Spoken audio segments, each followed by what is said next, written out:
So, meron tayong pinakukuluan dito ngayon na bunga ng sampalok. At meron kaming nabiling isdang paulit-ulit. Zap-zop, zap-zop, zap.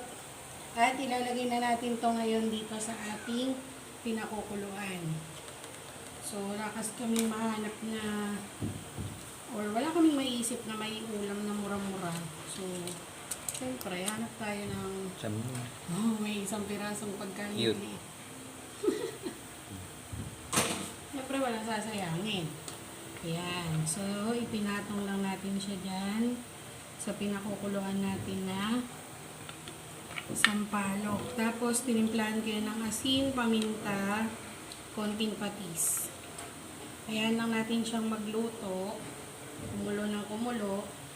At lagyan natin ang siling haba dito sa ibabaw. Diba? Ano, parang dahon. Yan. Tapos, syempre, hindi naman tayo mayaman. Samahan na rin natin ang talong para may gulay naman. Yan.